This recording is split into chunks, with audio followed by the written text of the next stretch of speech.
Welcome to Mindful Moments, where Yeah. we like to serve up some brain food in bite-sized portions. What if I told you a story etched in clay thousands of years ago could actually speak to, the biggest things we grapple with today? It sounds almost unbelievable, doesn't it? But that's exactly what we find in the Epic of Gilgamesh. Right. We're diving into this ancient journey today. It's all about friendship, ambition, loss, and really what it even means to be human. And a huge part of why we can dive into it is down to the incredible work folks like Andrew George have done, painstakingly translating and piecing these fragments together. It's hard to even imagine that effort, recovering a story from shattered tablets. It really is. Yeah. It gives us this direct line, though, to one of the oldest pieces of literature we have. Okay, so let's set the scene. Uruk, one of the world's first, proper cities. And its king is Gilgamesh. Powerful guy. Immensely powerful. But initially, maybe too powerful? Yeah. Or using his power in ways that weren't great for his people? Yeah, the text mentions the people actually complained to the gods. They said he was taking sons from their fathers, daughters from their mothers, basically disrupting everything. There was this feeling that things were out of balance, and that cry for help is heard. So the goddess Aru steps in. Exactly. She creates Enkidu, made from clay, like in some creation stories, but born out in the wild. He lives among the animals, completely feral initially. Almost a mirror image of Gilgamesh's sort of urban power. In a way, yes, he's pure nature. And then a hunter spots him. The hunter's father has this idea: use Shamhat, a harlot, to, civilize him. And the civilizing process is fascinating. It's not about force. No, it's about connection, intimacy. Shamhat lures him, spends time with him, and through that connection, Enkidu shifts. He gains human understanding, reason. He loses some of that wild strength, though, doesn't he? He does. The text mentions he's weakened physically, but he's gained wisdom. And crucially, this desire for companionship. He hears about Gilgamesh in Uruk, this figure of immense strength. And decides he needs to meet him. Or challenge him. It seems like both, maybe. He heads to Uruk, and their first meeting isn't exactly friendly. Right. They fight, like a serious physical clash. A real test of strength. But eventually, Enkidu yields. He recognizes Gilgamesh's supremacy, maybe his destiny as king. And from that fight... comes this incredibly deep friendship. Exactly. This bond that forms between them becomes the absolute core of the rest of the story. It's quite moving, actually. It really is compelling how these ancient stories can still hit so hard. It reminds me a bit of how channels like Mindful Moments and our podcasts explore these enduring human themes just in different kinds of stories using AI analysis for audiobooks. That's a good point. These core human experiences, friendship, loss, meaning they echo through millennia. So Gilgamesh and Enkidu are now best friends. What's next? Gilgamesh gets restless. Pretty much. He wants fame, glory that lasts forever. So he proposes this huge undertaking, a journey to the cedar forest. The legendary cedar forest, guarded by Humbaba, a terrifying guardian. Enkidu knows this, maybe from his time in the wild. He warns Gilgamesh, describes Humbaba's voice like a flood, his breath like death. Wow. Genuinely scary stuff. So Enkidu's trying to talk him out of it. He is, yeah. Even the elders of Uruk try to dissuade Gilgamesh. They see the danger. His own mother, the goddess Ninsun, prays to the sun god Shamash for his safety. But Gilgamesh is determined. He wants that legacy. Absolutely. His ambition drives him forward, despite all the warnings. And the journey itself, it's not straightforward, is it? There are dreams. Yes, Gilgamesh has these 4 significant dreams along the way. Omens, really. And Enkidu interprets them. He does. Sometimes he puts a positive spin on them. Sometimes the interpretation is, pretty ominous, like the mention of a thunderbird. The details aren't always perfectly preserved on the tablets, especially for the 4th dream, but the sense of foreboding is there. So they finally reach the cedar forest. They arrive, and Gilgamesh, maybe to provoke things or to show his power, starts cutting down a massive cedar tree. That gets Humbaba's attention, I imagine. Definitely. The confrontation happens. And it's interesting, some older versions of the story, like Sumerian poems, actually call the guardian Huwawa. Shows how these stories evolves over time. But ultimately they defeat him. They do. They slay Humbaba. But killing this powerful, nature-linked guardian, it doesn't go unnoticed by the gods. They're not pleased. Consequences. So they return to Uruk as heroes, but there's a shadow hanging over them. You could say that. And things get complicated pretty quickly back home. How so? The goddess Ishtar, goddess of love, but also war. She sees Gilgamesh, all heroic and cleaned up, and she's attracted to him. Okay. She proposes marriage, offers him incredible power, wealth, a chariot pulled by lions, the works. Sounds like a good offer. What does Gilgamesh do? He rejects her. And not just rejects her, he insults her quite badly. Oh, dear. How? He basically lists her former lovers, Dumuzi, this bird, a lion, a horse, a shepherd, and recounts how they all met terrible fates because of her. He throws her past in her face. Ouch. That's not going to go down well with a powerful goddess. Not at all. Ishtar is furious, humiliated. She goes straight to her father, Anu, the sky god, and demands vengeance. And her vengeance takes the form of? The bull of heaven, a massive celestial beast of destruction.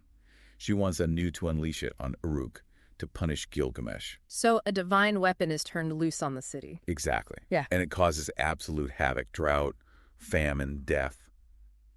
The bull is incredibly destructive. Can Gilgamesh handle this alone? It takes both him and Enkidu. They have to work together, use all their strength and courage. The dream team again? Right. Enkidu actually figures out the bull's weak spot, calls it out. Gilgamesh goes in for the kill. They defeat the bull of heaven.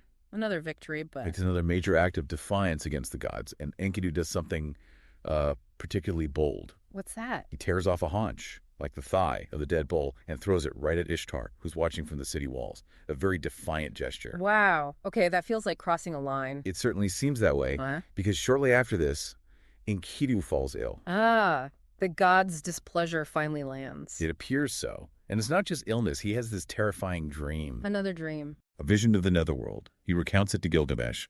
He describes being dragged down by this awful angel of death figure. To the underworld. What's it like? Grim, dark, silent. The dead are clothed in feathers, eating dust and clay. It's a bleak, bleak vision of the afterlife. Enkidu is absolutely horrified and filled with despair. That's brutal. And he knows this is where he's going? It seems so. And what really gets him, what he laments, is how he's dying.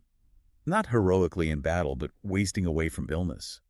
He feels it's an unworthy end. That's heartbreaking. And then he dies. He dies, and Gilgamesh is utterly destroyed by it. His grief must have been immense. The epic describes it really powerfully. He rages, he mourns, he refuses to let Enkidu be buried. He just stays with the body. How long? Until he sees a maggot fall from Enkidu's nostril. That's the moment the reality of death, its finality and decay, truly hits him. And it terrifies him. Completely. He's confronted not just with the loss of his best friend, but with his own mortality. If Enkidu can die, so can he. So this grief, this fear, it pushes him onto a new path. A desperate one. He becomes obsessed with escaping death. He decides he has to find the secret to eternal life. Is there anyone who supposedly has that secret? Yes. A figure named Utnapishti. He's famous because he survived the Great Flood. Gilgamesh thinks if anyone knows how to live forever, it's him. So begins another epic journey. A much harder, more solitary one this time. He travels through darkness, across dangerous lands. He meets Shiduri, a wise tavern keeper by the edge of the world. Does she help him? She tries to talk him out of it, actually. Tells him to enjoy the life he has, but he's determined. She eventually directs him to Urshanabi, the boatman. The boatman who can cross the waters of death. That's the one. But Gilgamesh, in his grief and maybe frustration, does something rash. He destroys these stone ones that Urshanabi needs for the crossing. Oh, no. So he messes up his own chance. He makes it much harder. He has to cut down hundreds of trees to make new punting poles, one for each push, because the waters of death are lethal to touch. It's a huge effort, born from his earlier impulsiveness. But he makes it across. Eventually, yes. He arrives, exhausted, and finally confronts Utnapishti. He basically asks him straight up, how did you escape death? How did you become immortal? Utnapishti tells him. He does. He tells the story of the Great Flood, how the god Enlil decided to wipe out humanity because they were too noisy, basically. Let's too noisy. That's the reason given in this version. But another god, Ea, who was more sympathetic, secretly warned Utnapishti. Told him to build an ark. Exactly. Gave him the plans, told him to load it up with his family and animals, and seal the door. So he survived the flood that way. He did. The boat eventually grounds on a mountain. Utnapishti described the devastation and then the god's reaction. Enlil is angry at first that anyone survived. But they let him live. Yes. Ultimately, Enlil relents and grants Utnapishti and his wife immortality, sending them to live at the ends of the earth. Some accounts suggest Ea also intervened to kind of tweak human reproduction and lifespan after the flood. Okay, so Utnapishtim got immortality through divine intervention after a cataclysm. How does that help Gilgamesh? Well, it doesn't directly. Utnapishtim basically shows it was a unique circumstance. Mm. But he does offer Gilgamesh a challenge, a test. What kind of test? Stay awake for 7 days and 7 nights. If you can conquer sleep, maybe you can conquer death. And Gilgamesh. He fails. Almost instantly. He's just too exhausted from his journey. He falls asleep. So no immortality that way? Is that it? Journey over? Not quite. Utnapishtim's wife persuades him to give Gilgamesh something. A consolation prize, maybe. He tells him about a plant at the bottom of the sea. A magic plant. The plant that restores youth, doesn't grant immortality, but makes you young again. Gilgamesh is hopeful again. He dies down, finds the plant. For Successful. a moment. On his way back, he stops to bathe in a pool. And a serpent smells the plant's fragrance, slithers up and steals it. Sheds its skin right there, rejuvenated. Oh, devastating. He lost it. He lost it. That's the final blow. He weeps, realizing immortality, even renewed youth, is not for him. So what happens then? He just goes home. He returns to Uruk. Urshanabi travels with him part of the way. And as they approach the city, Gilgamesh points out the walls, the temples, the structure he built. There's a shift in perspective. Absolutely. He returns weary, defeated in his quest for eternal life, but changed. He finally seems to accept his mortality. And finds value in something else. Yes. In his city, in his legacy as a builder and presumably now a wiser ruler. The epic's prologue, which might have been added later, actually praises him for bringing back knowledge from before the flood and for the walls he built. His earthly achievements become his form of immortality. So the journey wasn't about getting immortality, but about understanding what truly matters in immortal life. Exactly. The triumphs, the terrible losses, the desperate search, it all leads him back home, but with a profound understanding of human limits and maybe human purpose. So, this whole epic journey full of these amazing highs and crushing lows, it doesn't give him eternal life. Instead, he finds this deep understanding, right? About being human, about limits, and maybe about the importance of what we build, what we leave behind. Precisely. Makes you think, doesn't it? What does immortality even mean for us today? Yeah, that's a really good question to leave people with. What constitutes your own form of lasting impact? Is it about living forever? Or is it about the work you do, the connections you make, the memories you create? Maybe that's where a meaningful kind of immortality lies, in those echoes. A powerful thought. Well, this has been absolutely fascinating, really digging into Gilgamesh. It's a story that keeps on giving, truly. If you listening found these ideas resonated or just enjoyed the story, definitely subscribe, maybe share this exploration with someone else who'd find it interesting. And if you want to go even deeper, Andrew George's translation is really the benchmark. We'll put a link where you can find it. Definitely check that out. And always, keep thinking critically when you engage with these ancient stories. Their power to speak to us now is pretty amazing.